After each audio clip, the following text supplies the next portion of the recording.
Next up, we have Michelle Norris, who is the co-founder of a very popular convention called PaleoFX. She has a unique context because she organizes a convention that brings in many, many experts on a variety of topics, which means she gets to see it all. So we get one person who's got a breadth of experience that can share it with us right now. Enjoy this interview. So Michelle, thanks so much for being here. Thank you for having me. So tell me who you are and what it is that you do. Well, I'm Michelle Norris. I am the CEO and co-founder of PaleoFX, the largest paleo health and wellness platform and event in the world. So that probably wasn't your goal in grade school. So tell me, how did this happen? No, it was not my goal in grade school. I actually was very sick in about 2004, 2005. I'm a trained chef. My specialty was Italian. And I made my own pizza and pasta dough. And what happened was I was constantly sick. I had been diagnosed with chronic fatigue syndrome, fibromyalgia, IBS. And what was interesting is I also had some, you get into this place where there's things about your health and everything that just become part of your normal. And so there was like low back pain, knee pain, that type of thing that was there that I actually didn't recognize or know was there. It just was part of my day. And so I had all of those things. I had also been misdiagnosed with early onset rheumatoid arthritis. And I was just really in a lot of pain every time that I ate. Keith decided to go paleo. And after he had been paleo for close to a year, whenever I would make any kind of dinners, if I wasn't making something he could eat that was paleo, he would make his own dinner. So after about a year of this, he kept telling me through that year, off and on, he's just not somebody that would beat you over the head with anything. He's kind of like I call him like a wave. Like he'd come in and then he'd go out and he'd tell you, hey, I think you need to check out this celiac thing. And so I just kind of like poo-pooed that off and everything. And I didn't really know a lot about it. I didn't know what it was about. And so about a year, I'm in making pizza and pasta dough, and it's one of the kids' birthdays, so I'm making a lot. And there he is making his own dinner. And I looked at him and said, "You're not going to ever have my pizza or pasta, are you, again?" And he said, "No, and I really think that you have celiac and you need to go get it checked out." I did. I was tested, but at that time they tested for the wrong antibodies, so I was tested negative. And so I went and saw a doctor. I was seeing a doctor, and he's the one that tested me. And what he said to me was, "Your symptoms sound like you have celiac. So what I want to do is cut into your colon and take a biopsy." And I thought, what? I mean, like, why would you want to do that? Why can't, okay, I'll just, how about if I just modify my diet? So I actually went paleo. And after 3 weeks, all of my symptoms were gone. And as you probably know, rheumatoid arthritis is not something that goes away. It is something that goes into remission. Well, I don't have it.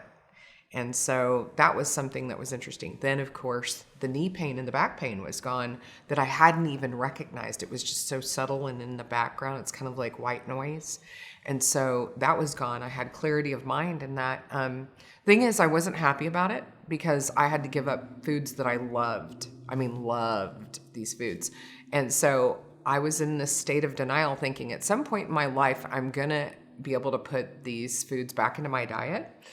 But what happened was I had been paleo for probably about 12 weeks. And when you eat the standard American diet or the SAD diet, like we refer to it, most women yo-yo.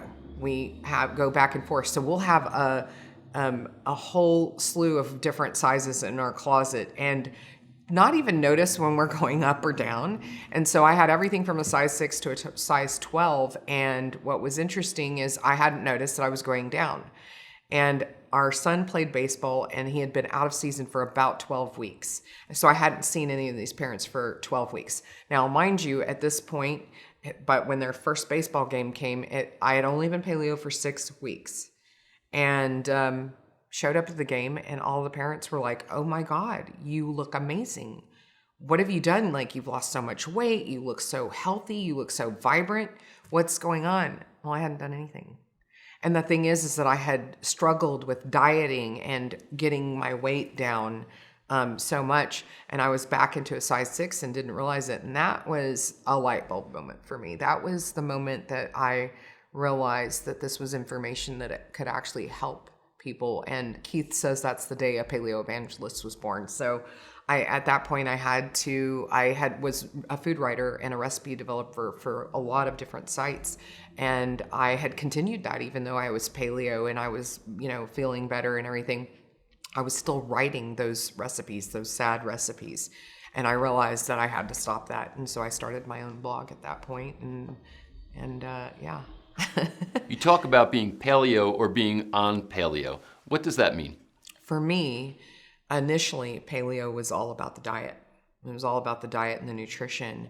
And I was adhering to a pretty strict paleo diet at the beginning and really trying, I don't always recommend that for a lot of people because there are a lot of people that have a difficult time going all in and being able to do it all in one fell swoop. So one of the first things I do is ask them, remove sugar first, and then gluten comes next and some of the other things.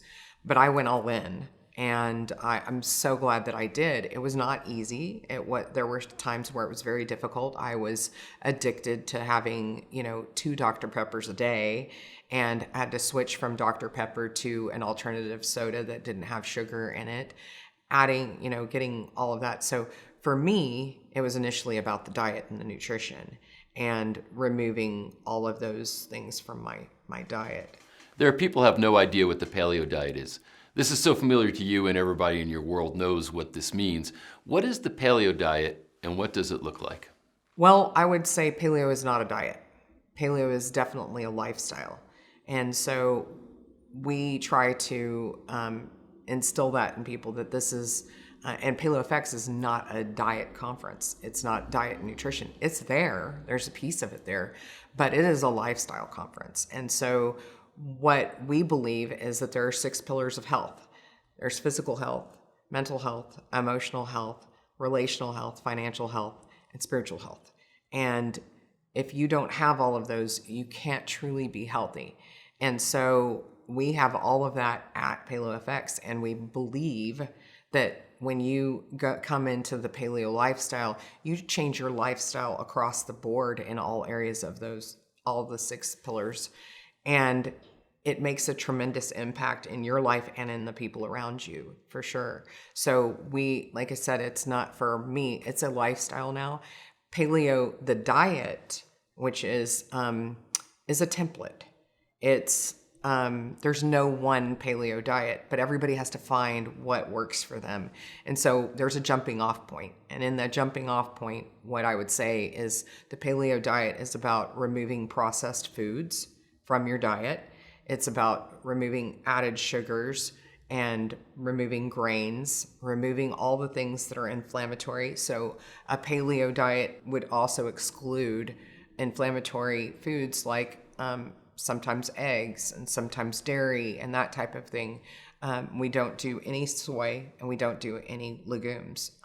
Gluten is probably one of the most inflammatory foods that's out there. So that's obviously one of the first things we want to go.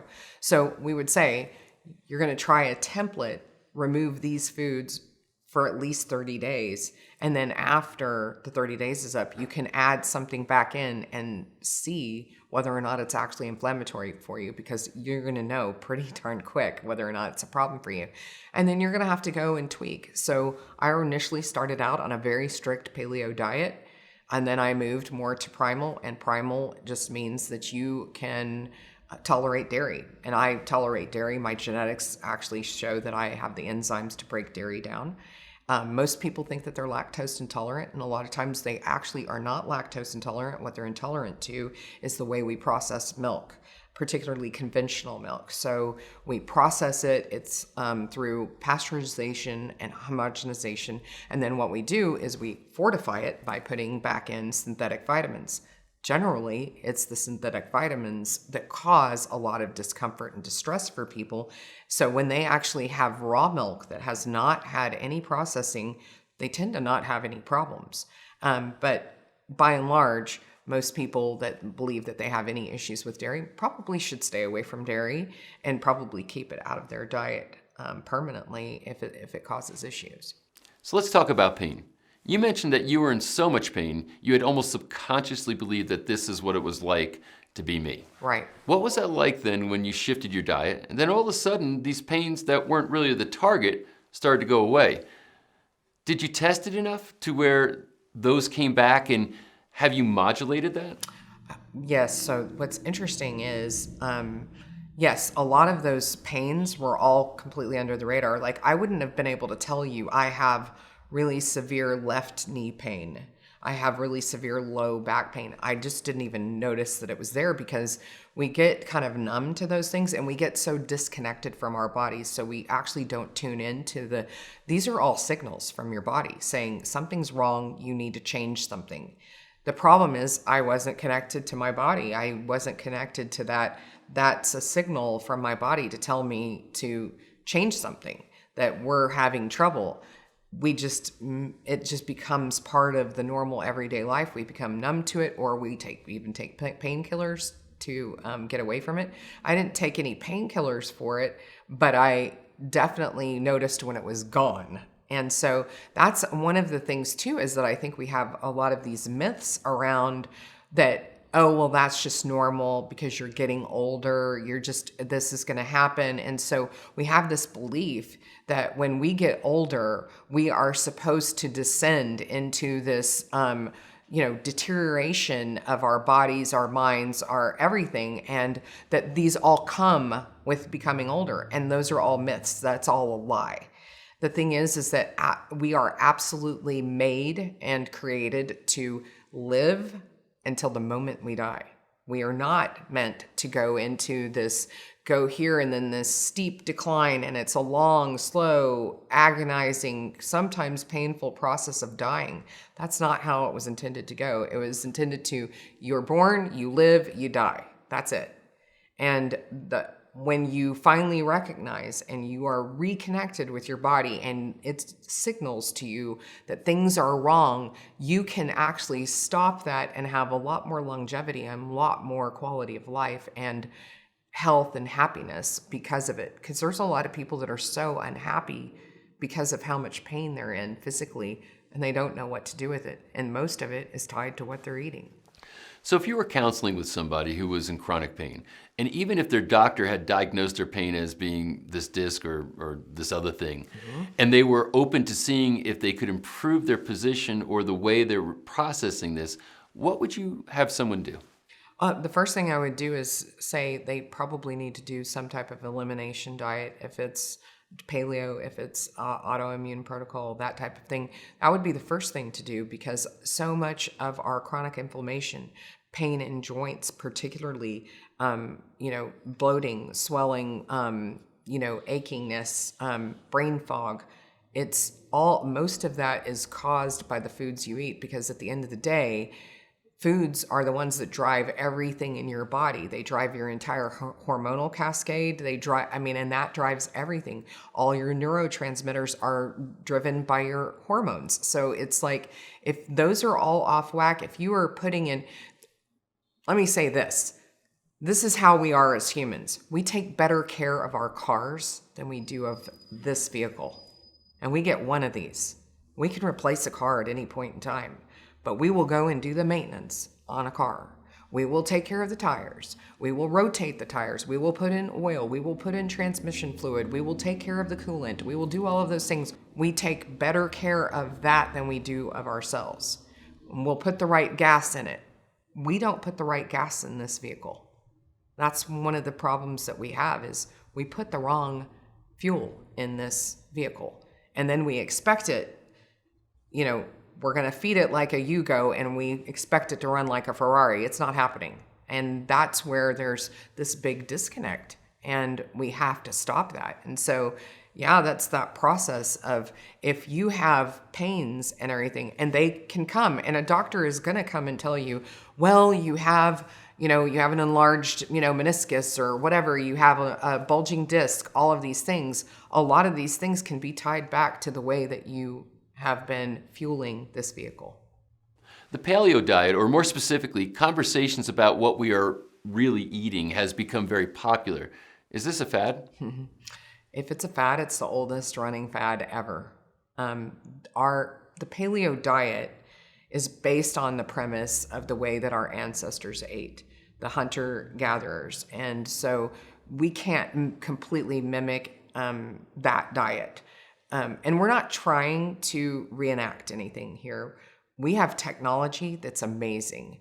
And what we want to do is leverage that technology for the best possible ancestral health. The thing is, we need to use it smartly and all of that. But what this is going back to the way that they did things, and which is eating whole foods. We have so much processed foods that we call foods with no breaks. They're hyper palatable foods that are engineered, highly engineered. And in fact, I wouldn't even refer to them mostly as foods because they're food-like things. They are frankenfoods. And so what they do is they actually turn off our satiety receptors. So we have to continue to eat because we are not satiated. Our body doesn't think it's gotten enough, and it hasn't gotten enough nutrients. It's gotten enough junk. And so we have to stop doing that and recognize that our DNA is being used against us by big food companies, because they all have food engineers that come in there and they make these foods so that we have to continually eat. I mean, that's why the tagline is "Bet you can't eat just one." That's it. You can't because of the way that it's manipulated with fats and sugar and salt. Your body can't. It needs more and more and more and more. It's really akin to a drug. Your tolerance keeps going up and up, and so you have to continue to consume more and more. So I would just say that, that's one of the things we have to get control of, is all the processed foods. We need to get rid of the processed foods. I'm not saying that, because cooking is a process, obviously. But what we need to do is get back to more simple foods, more natural foods, foods that you find in the outer perimeter of the grocery store or at your farmer's market, not the things that you go up and down the aisle for that are in a box. If it comes from a plant, eat it. But if it comes made in a plant, don't. So those are the things that we would say as far as the paleo diet. But this all goes back to our ancestry. We are not adapted and evolved yet enough to be able to digest some of the things that we have created. And that's just not going to happen anytime soon. And why would we want it to? What we want to do is to get back to what's actually natural and what was here when our ancestors got here. I love your recovery and I love your story. What would you say to someone who is in chronic pain for one reason or another and hasn't yet even considered altering their lifestyle or diet? I think that a lot of times we're looking for the quick fix. We're looking for the pill. We're looking for that magic bullet that's going to take care of everything, and magically everything's going to go away. All of our pain and suffering will just go away. And at the end of the day, you're trading, it's like, it's the Faustian bargain, you're trading that in for something probably a lot worse. Because most of the drugs that are out there currently have so many chemicals and so many toxins in them that I was on medication from the time I was 17 until 2016. Don't even know how many years that was. But I was on medication for a long time for migraines. And I finally, when I went paleo, I got control over my migraines, but they weren't completely gone. The reason they weren't completely gone is because I was still taking the medications. And all of that didn't even connect for me, even though I had been paleo for so long. That didn't connect for me that I needed to get rid of the toxins. I had mercury in my mouth. I got the mercury out of my mouth, went through chelation, and actually because of all of that process, they said I had to come off of my medications before I went and did that procedure. So I thought, you know what? I don't want to go back on the medications after this is done. So I found some natural alternatives to be able to keep my migraines and my headaches at bay. They were bad. I mean, they took away, if I look back, they probably took a good year of my life away over the course of time, of how many days and how many weeks that I was in bed suffering and not being able to do anything, completely debilitated by migraines.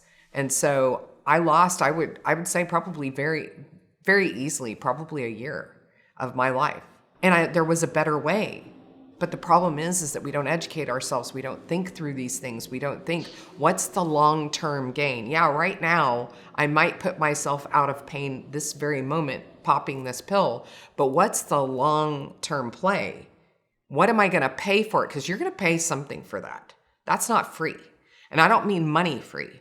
I'm talking quality of life free. Something in your body is going to give up something for that release at that moment.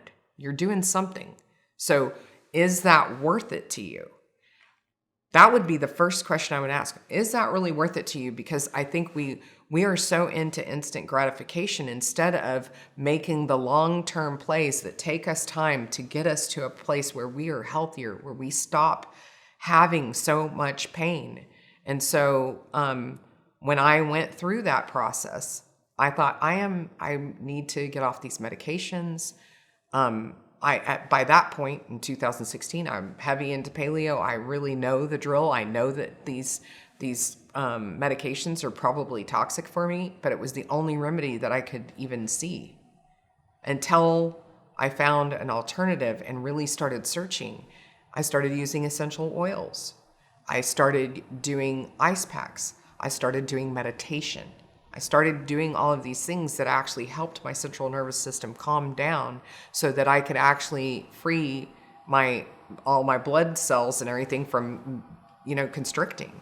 So in 2016, I ended up off of all of my medications. I haven't had a headache since. So the thing is that even someone like me who knows that the system that we have currently is set up to maintain our disease or our issues, chronic pain, they're set up to just manage that, not help you get rid of it. Do you want to get rid of it? That would be another question I'd ask. Do you want to get rid of it, or do you just want to manage it? I want to get rid of it. I want to find the thing at the bottom of the barrel, the problem that started the root, where it all started growing from, so I can get rid of that root and actually have it go away. I don't want to just put it, we basically put, Band-Aids on bullet wounds. That's how we operate in all of this when we talk about particularly pain. That's all we're doing is putting Band-Aids on bullet wounds. Let's finish on a really happy note. I'm assuming as a chef that you found some wonderful things to cook that are paleo. So how has that progressed? Well, what's interesting is having my specialty be Italian, I initially missed the pasta and everything. Now I don't. I'm so happy that I don't eat any of that anymore. And I actually prefer like zoodles, which is zucchini noodles, or any type of, you can do sweet potato noodles, you can do butternut squash noodles, all of that. And all of those make really great pasta that actually has a lot more flavor and is a lot more nutrient dense for you. So I love being able to play with that. I don't get to cook as much as I used to, and what I really like, PaleoFX keeps me pretty busy, but I do really enjoy the foods that I eat now. And the thing is that the simpler that they are, the better they are. And especially if you're sticking to really good quality foods that are organic, and that's not the end all be all. If the best thing that you can do is just have whole vegetables, fruits, that type of thing, make the best choice that you can. But I just love the way food tastes when it's very simple and you don't have to, you're not having to mask it because it's got all kinds of stuff in it. So yeah, it's been incredible. I think I know a lot of people think that paleo is so restrictive. I particularly think it's very freeing because you know that the foods that you're eating are actually nourishing and fueling this vehicle and this body, and that you're actually making yourself healthier. You're not doing something to be detrimental to your health. And then, they just taste good. Well, Michelle, I love what you guys have created. Thanks so much for being with us. Thank you so much for having me. I appreciate it. The paleo world is an important culture in this thing called supplementation and natural health, so I was really happy to be able to share this interview with you.